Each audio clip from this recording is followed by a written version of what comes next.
교회 소식을 알려드립니다. 지난 주일부터 현장 예배가 시작되었습니다. 교회 안에서는 마스크를 반드시 착용해 주시고 예배당에 들어오시기 전에는 손을 씻거나 또는 손 소독제를 사용해 주시기를 부탁드립니다. 또 예배 마치고 나가실 때에도 거리 두기를 지켜주시기를 바랍니다.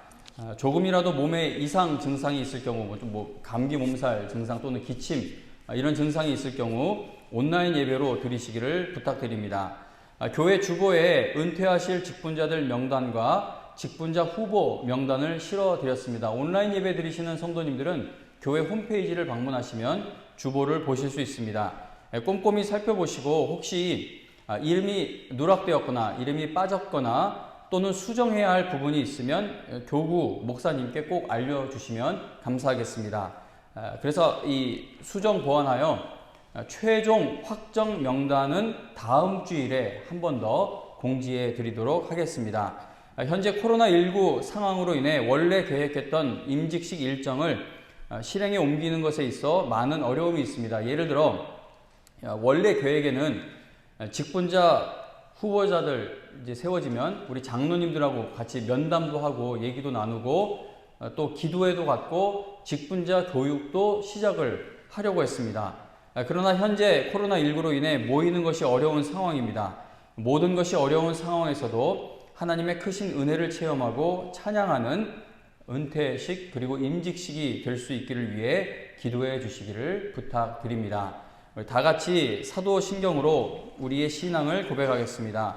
전능하사 천지를 만드신 하나님 아버지를 내가 믿사오며 그 외아들 우리 주 예수 그리스도를 믿사오니 이는 성령으로 잉태하사 동정녀 마리아에게 나시고 본디오 빌라도에게 고난을 받으사 십자가에 못 박혀 죽으시고 장사한 지 사흘 만에 죽은 자 가운데서 다시 살아나시며 하늘에 오르사 전능하신 하나님 우편에 앉아 계시다가 저리로서 산자와 죽은 자를 심판하러 오시리라.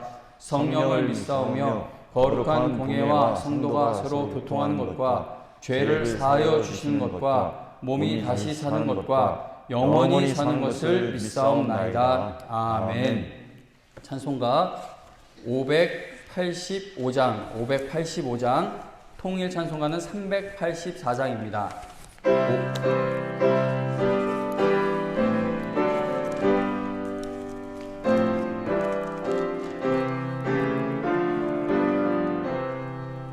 내 주는 강한 성이요 방패와 병기 되시니 그 환난에서 우리를 구하여 내시리로다.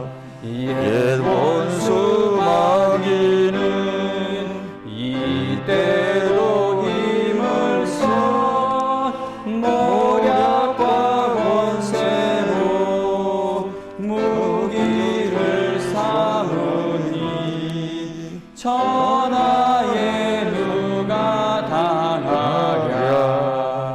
내 힘만 의지할 때는 패할 수밖에 없도다. 힘 있는 장수 나왔어 날 대신하여 싸우네. 이 장수 누군가 주 예수 그리스도 만군의 주로다. 당할 자 누구랴 반드시 이기리로다. 이 땅에 많이 들끓어 우리를 삼키려 하나 겁내지 말고 섰더라. 진리로 이기리로다. 질척과 재물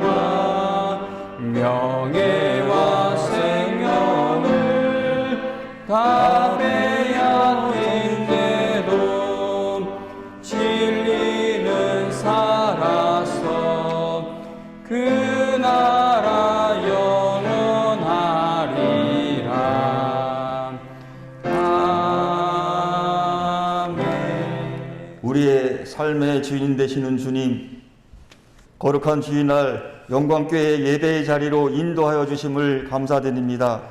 우리 안에 감사가 가득하게 하시고 주의 풍성한 은혜가 우리의 심령 속에 넘쳐나게 하여 주시옵소서. 지금까지도 눈동자 같이 지켜주시고 하늘에 산 소망을 주신 주님, 하지만 늘 주님의 말씀대로 살지 못한 우리의 허물을 이 시간 회개하고 고백하오니 주님 용서하여 주시옵소서. 더 이상 세상의 소문과 습관과 나쁜 일들과 바쁜 일들과 염려로 살아가지 않도록 주님 우리를 도와주시옵소서. 지금 우리나라와 지구촌이 바이러스로 두려움과 공포 속에 혼란스러워하고 있습니다. 주님께서 이 백성들을 불쌍히 여기시어 바이러스가 더 이상 확산되지 않고 진정되게 하여 주시옵소서. 이 환란을 통하여 우리에게 주시는 뜻을 분별하게 하여 주시고 말씀과 은혜의 자리에 기도로 깨어있는 저희 모두가 되게 하여 주시옵소서. 이 나라의 경제적 어려움과 정치적 갈등을 다 이겨내게 하시고 세우신 대통령과 위정자들에게 지혜를 더하여 주시옵소서. 주님, 영광교회를 지금까지 지켜주시고 인도하여 주시니 참으로 감사합니다. 어려운 시기 잘 극복하고 내년에 50주년 맞이하여 다시 한번 영광교회가 부흥하게 하여 주시옵소서. 영광교회 모든 행사에 모든 영광의 성도들이 한마음으로 기도하게 하시고 지금부터 50주년 잘 준비하여서 주님께 큰 영광을 돌리는 영광교회가 되게 하여 주시옵소서. 영광교회의 성도들 위하여 기도합니다. 주님의 나라와 교회를 위하여 기도하고 영광교회를 지켜온 성도님들 주님 불쌍히 여겨 주시옵소서. 성도님들 영육간에 강건하게 하여 주시옵소서. 성도님들 가정과 자녀들과 사업장과 직장을 지켜주시옵소서. 병마로 고통받는 성도님들과 그의 가족들에게 힘을 주시고 위로하여 주시옵소서. 이 시간 담임 목사님을 통해 복된 말씀 듣습니다. 목사님에게 성령의 기름을 부르사 목사님 말씀 전하실 때에 우리의 삶이 새롭게 변화되는 능력의 말씀이 되게 하여 주시옵소서. 말씀을 들을 때마다 힘든 세상의 모든 어려움을 이겨낼 수 있는 믿음의 소유자가 우리 모두 다 되게 하여 주시옵소서. 주의 날 예배를 위해 섬기고 봉사하는 모든 이들의 헌신 후에 주의 사랑이 그들의 삶 가운데 축복으로 넘쳐나게 하여 주시옵소서.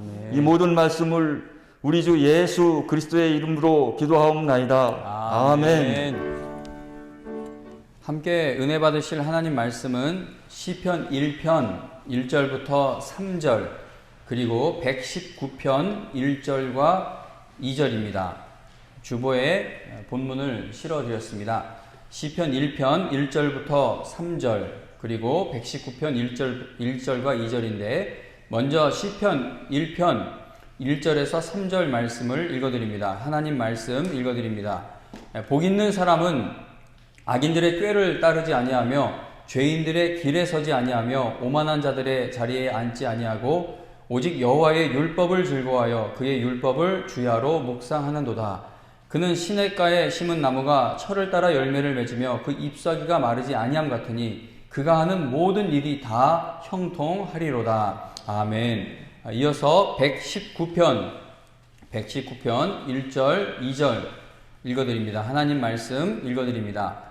행위가 온전하여 여호와의 율법을 따라 행하는 자들은 복이 있으며 여호와의 증거들을 지키고 전심으로 여호와를 구하는 자는 복이 있도다. 아멘. 오늘 이 시간에는 하나님의 복을 받는 방법, 하나님의 복을 받는 방법이라는 제목으로 하나님 말씀 증거하겠습니다. 몇 주 전에 아내가 이러한 이야기를 해주었습니다. 아이 친구들, 이제 엄마들, 아이 친구들의 엄마들과 모여 대화를 나누었는데 한 엄마가 교회를 열심히 다니고 계시는 시어머니 이야기를 해주었다고 합니다. 교회 권사님이신 시어머니께서 코로나19로 인해 예전처럼 교회에 나가 예배드릴 수도 없고 또 기도도 할 수 없다 보니 이제 TV를 통해 설교 말씀을 듣는 시간이 점점 많아지게 되었다고 합니다. 그런데 하나님의 말씀을 듣기 위해 TV를 켠 것이지만 뭐 설교 한두 편 듣고 계속 그것만 볼 수는 없지 않습니까? 그래서 여기저기 이제 채널을 돌리다 보니 본의 아니게 평소에는 시청하지 않았던 이런저런 이제 방송들을 보시게 된 겁니다. 자, 그러다가 한 방송에서 한 젊은 트롯 가수의 노래가 뭐 누구라고 할까, 임영웅 아닐까 이렇게 생각이 돼요.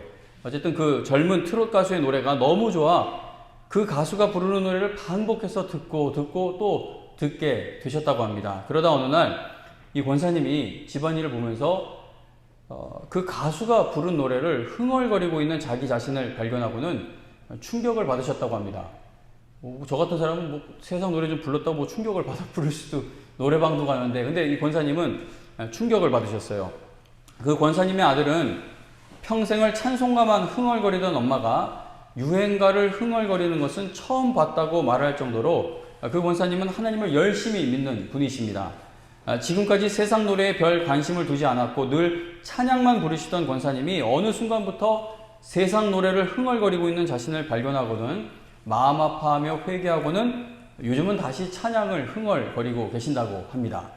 제가 그 이야기를 들으며 많이 웃었어요. 뭐 웃긴 얘기는 아니지만 재밌잖아요. 그 권사님 평생 찬송만 듣다가 설교 방송 들으려고 했던 건데 가수 이제 그 노래가 얼마나 좋았었겠어요. 그래서 흥얼거렸는데 그걸 또 화들짝 놀라면서 마음을 돌이키고 다시 찬양으로 돌아섰다. 근데 이게 웃기기만 한 것이 아니라 그 권사님의 신앙이 참 귀하다라는 생각도 하였습니다. 그 권사님은 성도가 무엇을 마음의 중심에 두고 살아가야 하는가를 잘 알고 계신 분인 겁니다. 신앙의 상태에 조금이라도 변화가 생기는 것을 민감하게 알아차려 민첩하게 반응한 그 권사님의 모습이 은혜가 된다는 것이죠. 자신이 가장 중요하게 생각하는 것에 어떤 변화가 생기게 되면은 우리는 민감한 반응을 보이게 됩니다.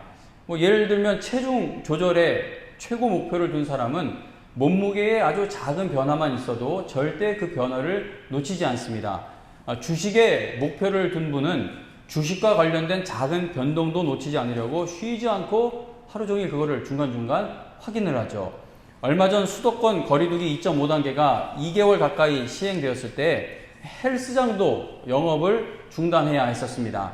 그런데 뉴스에 보니까 근손실이라고 표현하는데 근육에 손실이 오는 것을 참지 못하는 사람들 중에는 헬스장 영업이 가능한 수도권 밖의 지역으로 가서 운동을 했다고 합니다. 그러니까 예를 들어 서울에 있는 분이 강원도에 있는 헬스장에까지 가서 운동을 했다는 겁니다. 그러니까 내가 정말 중요하게 여기는 것일수록 우리는 민감하고 민첩하게 반응을 한다는 것이죠.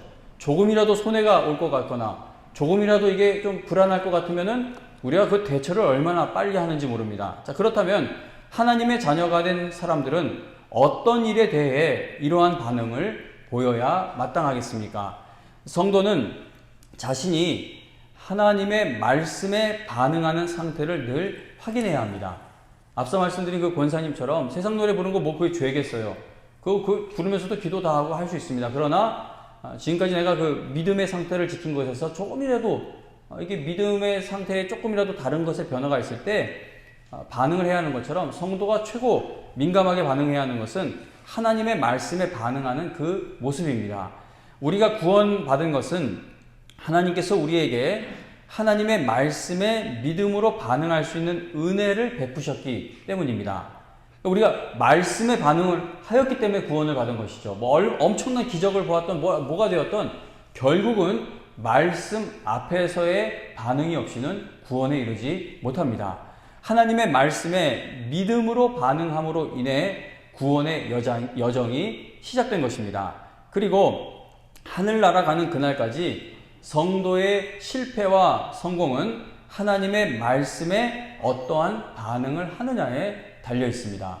성경의 그 모든 인물들 보시면 아담과 하와의 실패도 사실은 하나님이 주신 그 말씀을 기억하지 못한 것, 사탄이 그걸 교묘하게 뒤틀었는데 하나님의 말씀을 놓침으로 그 실패를 하게 된 것이죠. 그 이후로 이어지는 이 성경의 모든 이야기들을 보면 성도의 실패와 성공은 하나님의 말씀에 어떻게 반응하느냐에 달려 있습니다.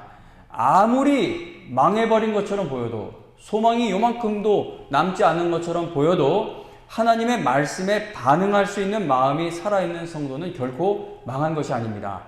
아무리 성공한 것처럼 보여도 하나님의 말씀에 반응하는 마음이 죽어 있다면 그는 결코 성공한 것이 아닙니다. 시편 말씀의 시작을 보시기 바랍니다. 윌리엄 바클레이라는 신학자는 시편 1편에 서는 순간, 이 시편 1편 말씀에 서는 순간 모든 사람은 둘로 나뉘게 된다. 두 부류로 나뉘게 된다라는 그러한 말을 했습니다. 자, 시편 1편은 어떻게 사람을 둘로 나눕니까? 의인의 길과 악인의 길이 있다라고 말합니다. 시편 1편 6절, 마지막 절 6절에 보시면 의인들의 길은 여호와께서 인정하시나 악인들의 길은 망하리로다라고 그렇게 말씀을 합니다. 6절에서 말씀하고 있는 여호와께서 인정하시는 의인을 우리가 읽었던 1절에서 어떻게 표현합니까? 복 있는 사람이라고 표현을 합니다. 세상에서 어떤 사람을 복받은 사람이라고 부릅니까?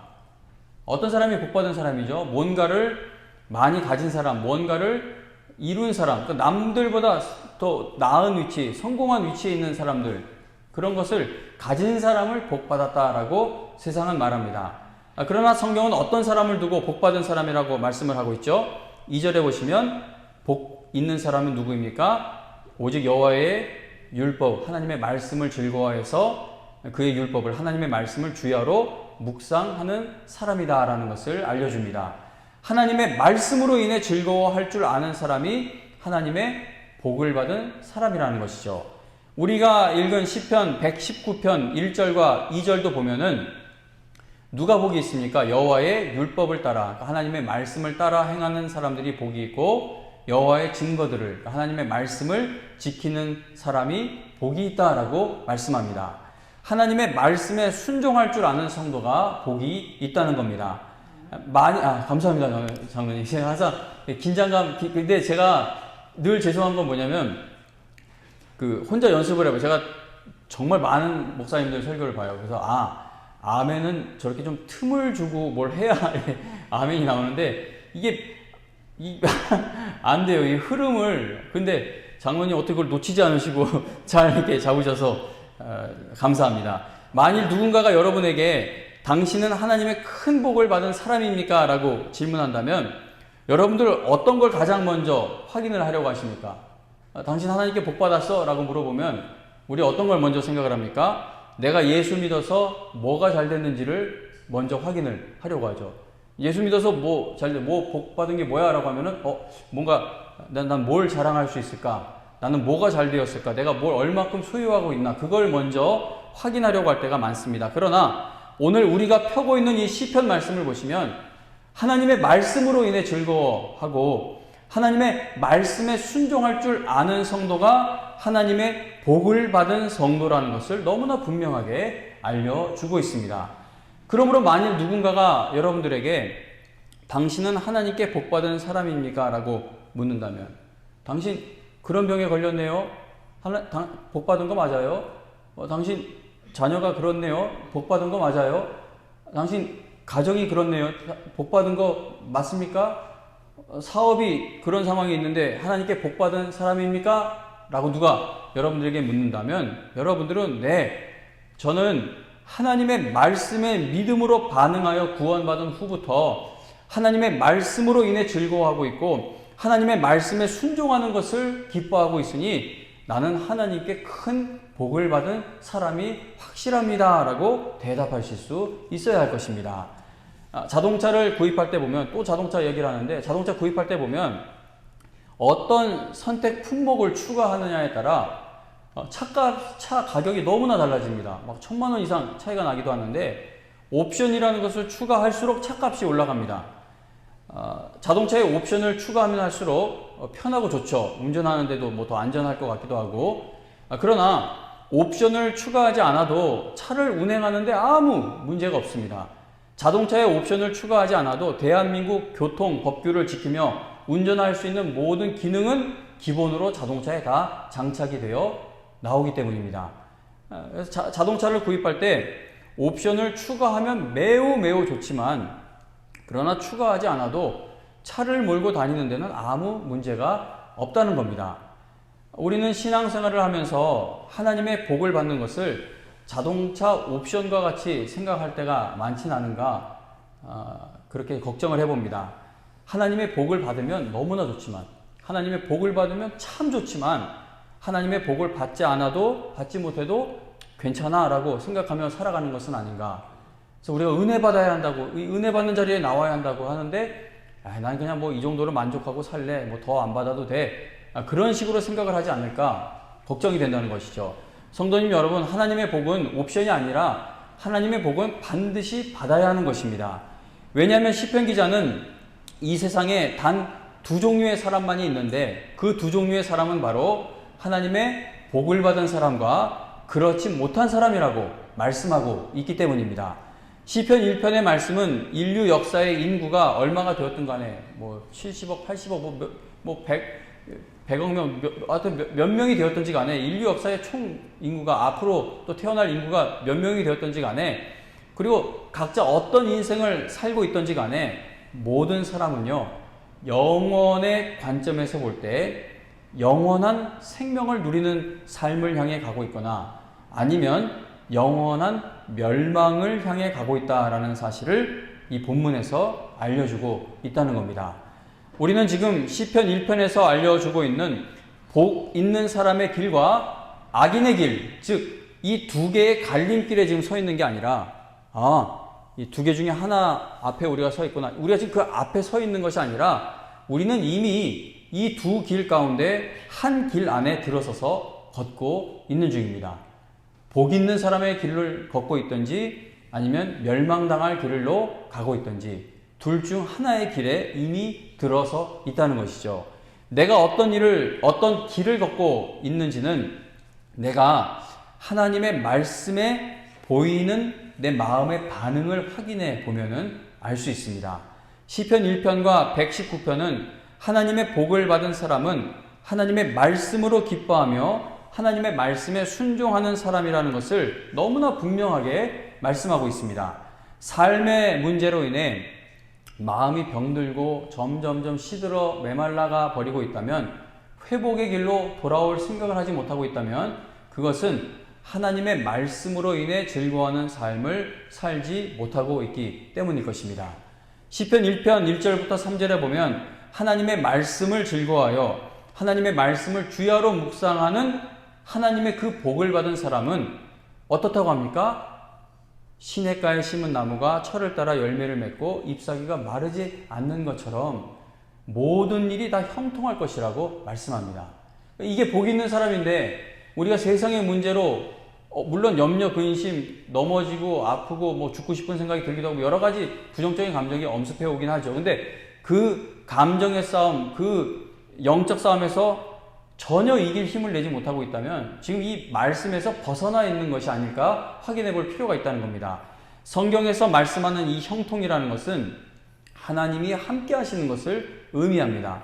그러니까 이 형통을 이야기할 때 대표적인 예로 요셉을 생각해 볼 수 있습니다. 요셉의 형들은 요셉이 17살일 때 그를 노예로 팔아버렸죠. 그냥 판 것도 죽여버리려다가 죽이는 것보단 팔아버리자 해서 팔아버립니다. 그런데 성경은 여호와께서 요셉과 함께 하심으로, 팔려갔어요. 노예입니다.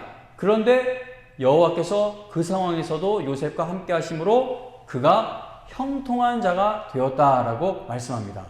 그러니까 요셉을 형통한 자로 부르는 것이 나중에 최고 높은 자리에 올라갔을 때 비로소 형통했다라고 한 것이 아니라 최악의 자리에 있는데도 그는 형통한 자라고. 왜요? 하나님이 그 자리에 함께하고 계시기 때문에 형통한 자다라고 성경은 말씀합니다. 요셉은 주인의 아내의 악한 거짓말로 인해 너무나 억울한 누명을 쓰고 감옥에 갇히게 됩니다. 그때도 성경은 여호와께서 요셉과 함께 하신다라는 것을 말씀하며 여호와께서 그의 범사에 형통케 하셨다라고 말씀합니다. 뭐 감옥에서 좀 잘 되긴 했죠. 그러나 뭐 아무리 잘 돼봐야 감옥은 감옥이지 않습니까? 누명 쓴 건 어디로 가지 않았어요. 그런데도 하나님이 함께 하시기 때문에 그는 범사에 형통한 자라, 그렇게 성경은 말씀합니다. 노예가 되었던, 아주 억울한 누명 쓰고 감옥에 갇히게 되었던 그곳에서 함께 하시는 하나님을 의지하는 것이 곧 형통이라고 말씀하고 있는 겁니다. 그러므로 하나님의 복을 받고 있는 성도의 형통이라는 것은 삶의 모든 순간에 일어나고 있다는 것이죠. 그러니까 잘 되어야만 형통이다라고 한다면 우리는 지금 형통한 사람 몇 안 될 것 같습니다. 그죠? 문제가 있고 하니까 빨리 이걸 벗어나서 나도 형통한 길을 가고 싶어요. 그렇게 해야 될 텐데 그게 아니에요. 그러니까 우리가 지금 어떤 병에 걸렸던 뭐 의사가 뭐라고 진단을 내렸던 아니면 내 상황이 어땠던 최악의 상황이 있던 나는 소망이 없어 보이던 우리는 여전히 형통한 자라고 말할 수 있는 이유는 구원받은 자에게 하나님이 함께 하시는 은혜가 떠나지 않기 때문에 삶의 모든 순간에 일어나는 일들이 성도의 형통이다라고 말할 수 있다는 겁니다. 어떤 일을 당해도 하나님이 절대 우리를 떠나지 않으시니 우리는 어떤 일을 당해도 결국 모든 것이 합력하여 선을 이루게 되는 그 결말을 향해 가고 있다고 성경은 약속합니다.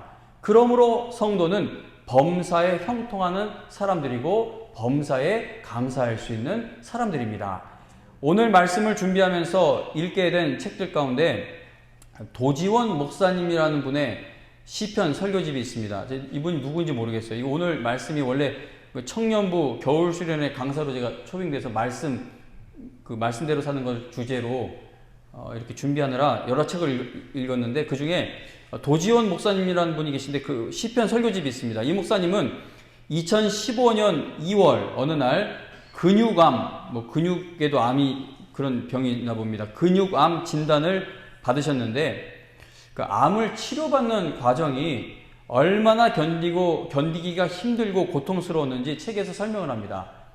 좀 읽어드릴까 했는데 또 그럼 시간이 막 5분, 10분 가니까 그 정도로 자세하게 그 암하고 싸운다는 게 그 항암 치료받고 이런 그 과정을 거치는 게 정말 얼마나 고통스러운지 이렇게 이야기를 해줍니다. 암 환자가 얼마나 큰 고통 당하는지를 직접 체험하신 이 목사님은 암 환자도 복 있는 사람일까라는 질문을 던집니다.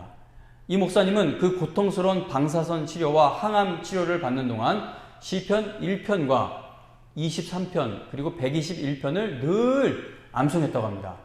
정말 죽고 싶을 만큼 고통스러운 그 치료를 받으면서 계속 시편 1편, 23편, 121편을 계속 암송하신 겁니다.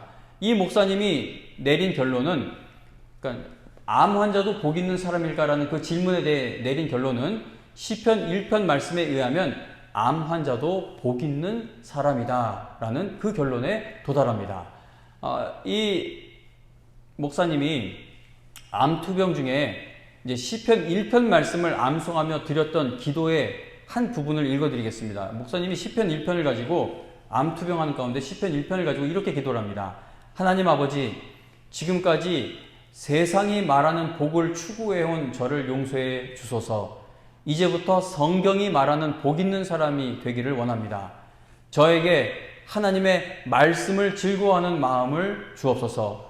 특히 성도들은 고난 중에도 하나님의 말씀을 즐거워하였사오니 그들을 본받아 암투병 중에도 하나님의 말씀을 즐거워하여 그 말씀을 주야로 묵상하게 하소서. 암 때문에 두 눈이 가려져 주님을 못 보는 일 없게 하시고 오히려 투병 중에 복 있는 사람이 되게 하소서. 예수님의 이름으로 기도합니다. 아멘. 어려운 일 당하신 성도님들을 볼 때면 마음이 너무나 아프죠. 지난주에 이제 암 걸리셨는데 그 상태가 너무 나빠져 병원 입원 치료를 받고 지난주 중에 이제 퇴원하시기를 바랐는데 아직 퇴원이 계속 연기되고 있는 너무나 고통스러워하고 있는 그 소식을 들으면 너무 마음이 아파요. 또 우리 교회 성도님은 아니지만 아이를 이제 임신한 상태인데 뇌에 어떤 염증인가 뭐가 이제 잘못돼서 의식을 찾지 못하고 병원에 누워있는 성도님 이야기를 듣는데 마음이 너무 아프죠. 얼마 전에 가족도 하나 잃는 그 아픔이 있었는데 또 자식이 그렇게 되고 너무나 마음이 아파요. 그리고 또 가족 중에 병원에서 오랜 시간 동안 치료를 받고 있는데도 낫지를 못하고 있어서 하나님 앞에서 막 어찌할 바를 모르는 그런 모습을 보이는 성도님 이야기를 들을 때도 마음이 참 아픕니다. 환난 가운데 계신 성도님들을 생각할 때면 하나님 앞에 더욱더 간절한 마음으로 엎드려 문제의 해결을 위해 기도하게 됩니다. 그런 얘기가 한 주간에 그렇게 갑자기 더 쏟아져 들어오면 이 본당에 한 번이라도 더 올라올 수밖에 없게 돼요. 왜냐하면 너무 마음이 아프니까. 견디기 힘든 일을 당하신 성도님들을 위해 기도할 때 제가 가장 먼저 간구하는 것은 고난 가운데 계신 성도님들이 하나님의 말씀에 바르게 은혜를 받아 예배 시간에 큰 은혜 받아 하나님의 평강으로 성도님들의 마음과 생각이 지켜져 범사에 감사할 수 있는 복을 받게 되는 겁니다.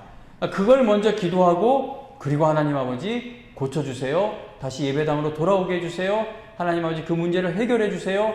하나님 낫게 해주세요. 이렇게 세워주세요. 그런 기도가 이제 그 이후에 이어지는 기도입니다. 우리가 믿음의 경주를 완주하기 위해 꼭 필요한 것은 내가 산산이 부서지는 것과 같은 고통 속에서도 예배 시간에 은혜 받고 하나님의 말씀에 은혜 받아 하나님의 말씀에 철저히 붙들리게 되는 것입니다. 그래서 저는 환난당한 성도님들을 위해 기도할 때 말씀에 은혜 받고 말씀이 떠오르게 해달라고 가장 먼저 간구한다는 것이죠.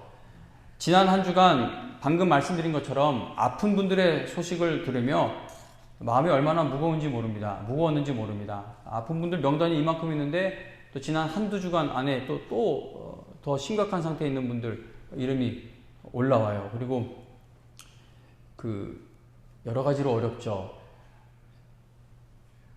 항암 치료 얼마나 고통스럽습니까? 정말 퇴원하시기를 바랐는데 그게 잘 안 되고 있고, 임신한 상태에서 뇌에 이상이 생겨 의식이 돌아왔다고 하는데 그래도 그렇게 누워있는 거 생각할 때 마음이 너무 아프고, 또 사랑하는 자녀가 고치기 힘든 병에 걸려 너무나 오랜 시간 고통당하고 있는 부모님들 볼 때면 마음이 너무나 아픕니다. 그리고 지난주일에 갑자기 건강에 이상이 생겨 급히 응급실로 가서 또 병원에 입원해 계신 성도님이 계십니다. 출산하기까지 최소 4개월 이상이 남았는데 벌써 아기가 세상에 나와야 할지 모르는 위급한 상황이 된 겁니다. 지금 이제 아기가 태어나면 너무 어리기 때문에 인큐베이터에 들어갈 수도 없어요. 지난주일에 급히 입원했는데 적어도 아무리 못해도 11월 18일까지는 입원을 해야 한다고 합니다. 근데 이게 코로나19로 인해 아무도 절대 면회가 안 되고 또 외출도 절대 안 됩니다. 거기서 나올 수도 없습니다. 태아를 보호하기 위해서는 병실에서 그냥 계속 누워 있어야 된대요. 화장실 가고 뭐 그럴 때만 빼고는 계속 누워 있어야 한다고 합니다. 입원하여 지금 누워 있은 지가 벌써 일주일이 지났는데 아직도 최소 한 4주 정도는 더 그렇게 나오지도 못하고 만나지도 못하고 그러고 누워 있어야만 합니다.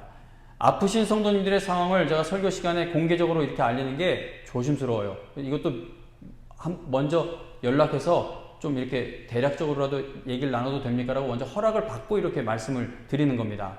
제가 오늘 이 상황을 말씀드리는 것은 입원해 계시는 그 성도님이 저에게 보내오신 문자의 내용이 너무나 큰 위로가 되고 힘이 되었기 때문에 제가 이 이야기를 꺼내고 있습니다.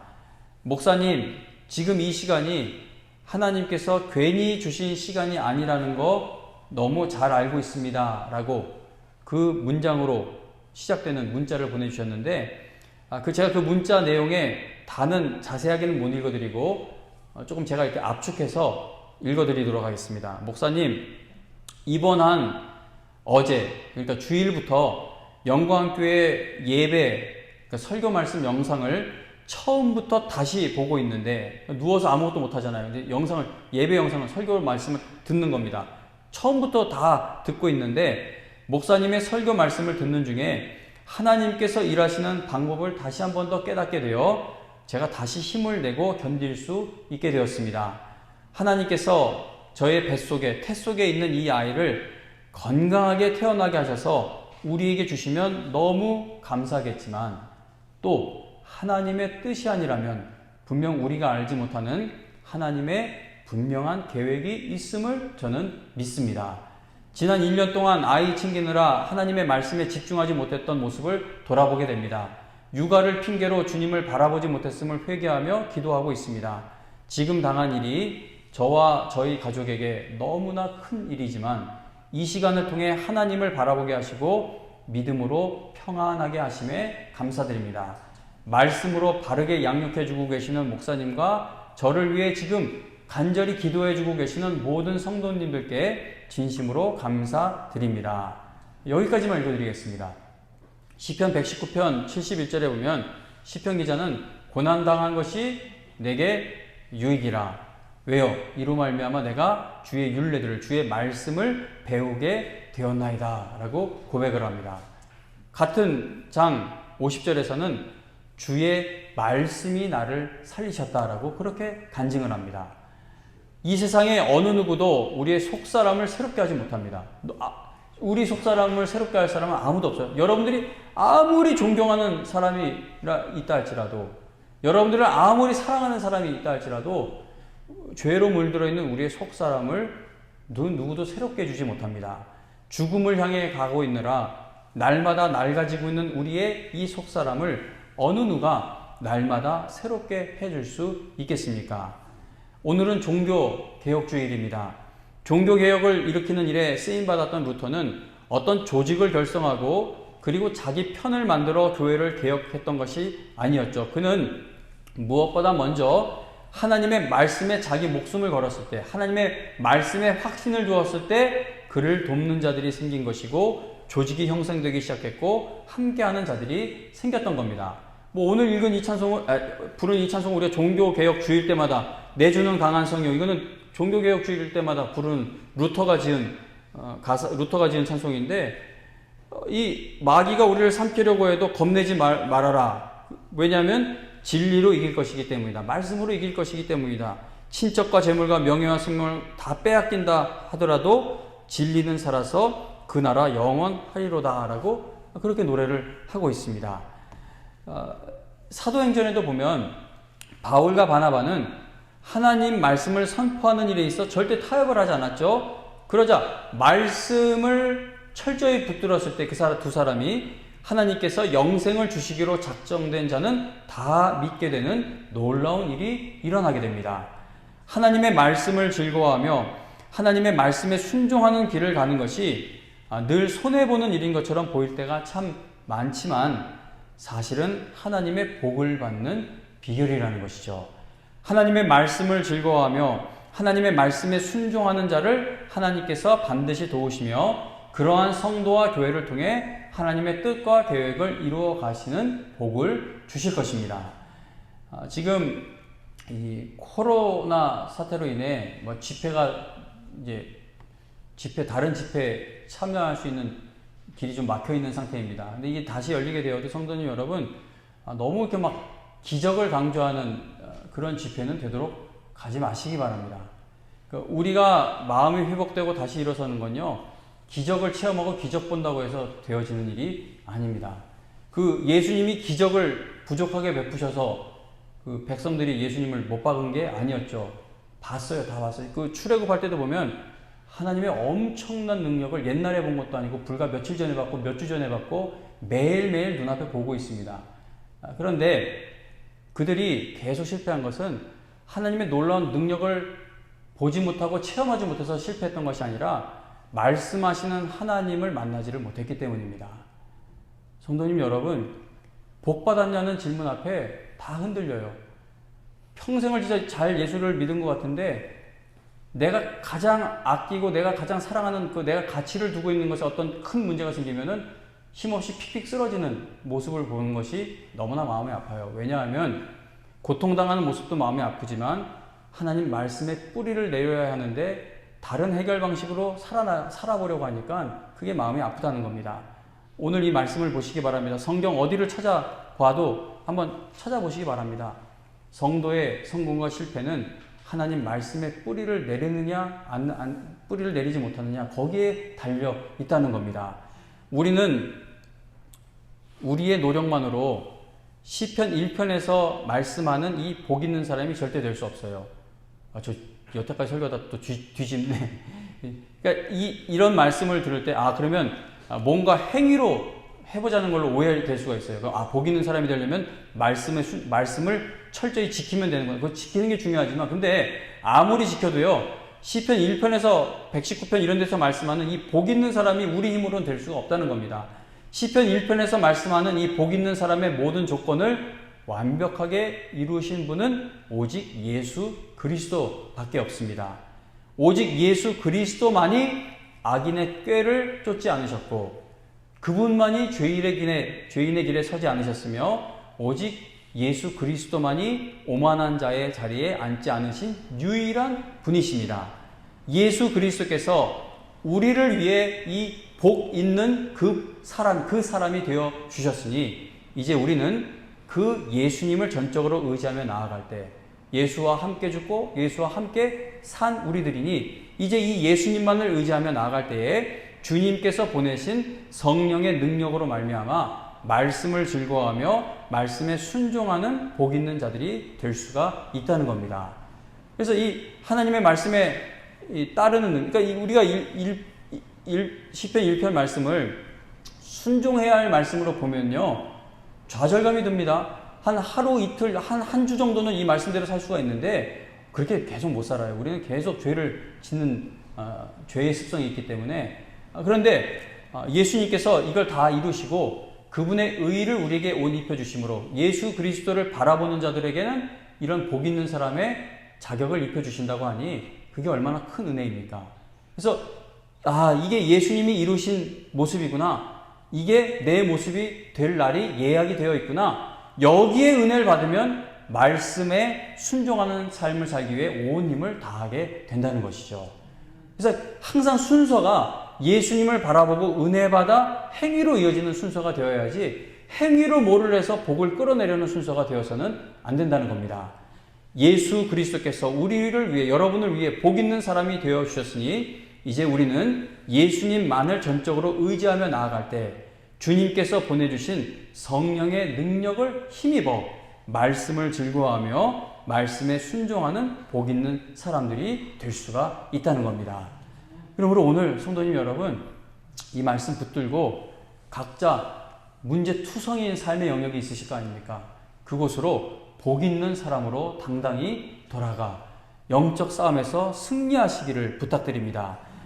예수 그리스도를 의지하여 얻는 힘으로 하나님의 말씀을 즐거워하며 말씀에 순종하셔서 여러분들이 바로 성경에서 말씀하는 철을 따라 열매를 맺고 잎사귀가 마르지 않는 것과 같은 형통하는 복을 받아 누리는 성도들이 다 되실 수 있기를 주님의 이름으로 축원합니다. 찬송가 366장 찬송 부르시면서 준비한 헌금들입니다. 366장 통일 찬송가는 485장입니다.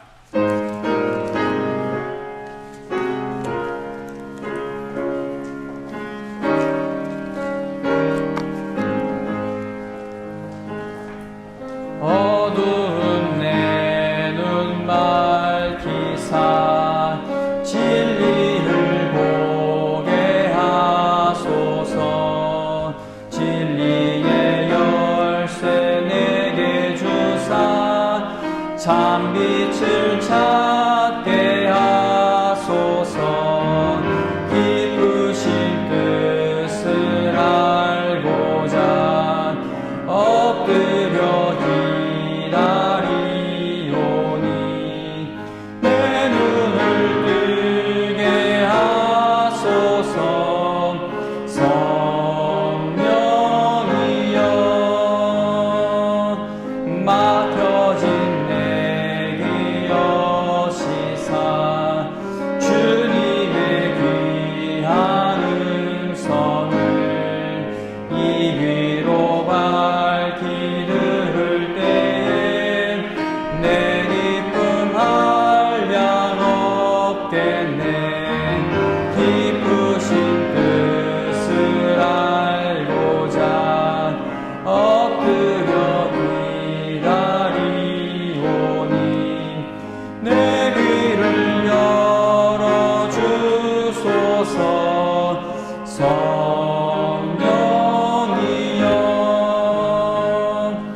봄에 진 내 입 여시사 복음을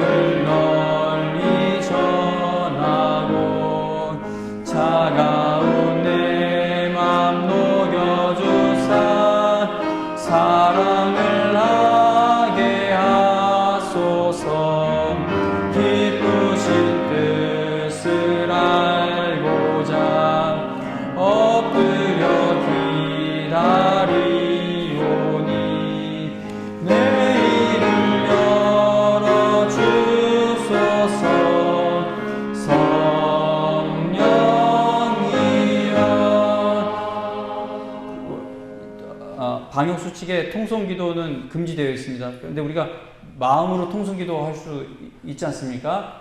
오래간만에 우리 하나님 앞에 한번 이 예배당에서 우리 합심하여 입으로 막 소리 내시면 안 됩니다. 근데 마음으로 하나님 앞에 한번 부르짖어 보겠습니다. 하나님, 내가 이런저런 어려움이 있습니다. 하나님, 내가 앞날에 대한 이러한 답답함이 있습니다. 내 영의 눈이 띄어져 하나님의 말씀이 보여지게 하여 주시고, 내 귀가 열려서 하나님의 말씀이 들려지게 해주시고, 내 입이 열려 하나님의 말씀을 전하게 하여 주옵소서. 그래서 내가 하나님의 복을 받는 그 사람이 되게 하여 주옵소서. 다 같이 하나님 앞에 한 1분 정도만 간구합니다. 기도합니다. 아버지 하나님, 하나님 앞에 나왔습니다. 우리가 주여 주여 부르시지 못하지만 마음을 다해 하나님 앞에 함께 기도합니다. 하나님 아버지, 우리의 귀를 열어주셔서 우리가 바로 여호와의 율법을 즐거워하여 그 율법을 주야로 묵상하는 복 있는 사람들이 되게 하여 주시기 안되옵니다. 하나님의 말씀을 지키고 전심으로 여호와를 구하는 그 복 있는 사람이 바로 내가 그 복 있는 사람이 되기를 바랍니다. 내 힘으로 깨닫지 못합니다. 공부를 많이 한다고 해서 깨달아지는 것이 아닙니다. 하나님이 내 눈을 열어주시고 내 귀를 열어주시고 내 입을 열어주셔야만 내가 말씀을 보고 듣고 전할 수 있습니다. 하나님 아버지, 내가 바로 그 복 있는 사람이 되게 하여 주시옵소서. 그래서 하나님께 소망을 두고 나가는 모든 영광의 성도들 되게 하여 주시옵소서. 성령 충만받아 하나님의 말씀을 깨닫는 은혜가 예수님의 이름으로 기도합니다.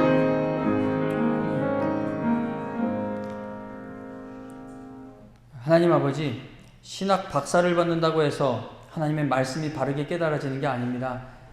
하나님, 교회를 수십 년을 다닌다고 해서 말씀에 순종할 수 있는 것도 아닙니다. 나를 구원하신 하나님 아버지의 그 은혜, 예수 그리스도의 그 은혜에 감격하는 자가 하나님의 말씀을 사랑하고 하나님의 말씀에 순종할 수 있는 힘을 낼 수 있습니다. 성령께서 우리의 마음을 그렇게 하나님 깨트려 주셔야 우리가 그러한 복을 받는 자리로 갈 수가 있습니다. 하나님 아버지, 예배의 자리에 나올 때마다, 그리고 집에서 혼자 성경책을 펼 때마다 하나님께서 우리의 눈과 귀를 열어주셔서 하나님의 말씀이 보여지고 들려지게 하여 주시옵소서. 앞으로 우리가 얼마나 더 살게 될지 알지 못하지만 우리의 남은 인생이 하나님이 약속하신 그 복을 누리는 남은 일생이 되게 하여 주실 줄로 믿습니다. 하나님 아버지, 어려운 가운데에도 오늘도 하나님 앞에 마음을 드립니다. 하늘나라의 확장과 영광을 위해 사용하여 주시고 드리는 손길들 끝까지 드릴 힘 있을 수 있도록 생업의 터전을 굳건히 붙들어 주시옵소서. 두드리고 있는 취업의 문도 하루속히 열려지게 하여 주시옵소서. 하나님 아버지, 아프신 성도님들 기억하여 주시고 정말 불쌍히 여겨주셔서 정말 모든 것이 하나님 절망적으로 보이는 그 상황에서도 하나님의 말씀이 크게 깨달아지는 은혜를 허락해 주셔서 마음이 되살아나고 육신의 질병도 떠나가는 놀라운 기적의 역사도 나타나지게 하여 주시옵소서. 그러나 하나님, 그러한 결과에 상관없이 말씀의 은혜 받음으로 하나님 마음이 든든히 회복되는 우리 영광의 모든 성도님들 되게 하여 주시옵소서. 하나님 아버지, 하루속히 치료제가 개발되어서 치료제가 하나님 하루속히 안에 개발되어 정말 다시 한번 우리가 마스크를 벗고 예배당에 모여 마음껏 찬양도 하고 또 주여 주여 부르며 기도도 할 수 있는 날이 오게 하여 주시옵소서. 오늘도 이 자리에 우리를 불러주신 은혜 다시 한 번 더 감사드리며 예수님의 이름으로 기도합니다. 아멘. 우리 다 일어나셔서 마지막 찬송 200장 찬송 부르겠습니다. 찬송가 200장, 통일 찬송가는 235장입니다.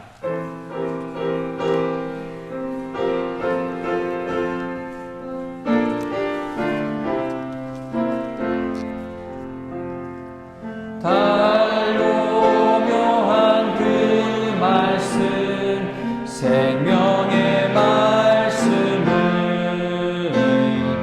귀한 그 말씀 진실로 생명의 말씀이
아름답고 귀한 말씀 생명샘이로다.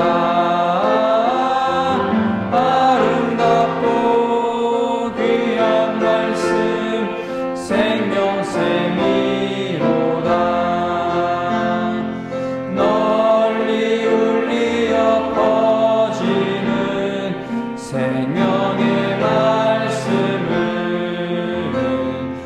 마음의 용서와 평안을 골고루 주나니 다만 예수 말씀 듣고 복을 받네. 아름답고 귀한 말씀 생명샘이로다. 아름답고 귀한 말씀 생명샘이로다.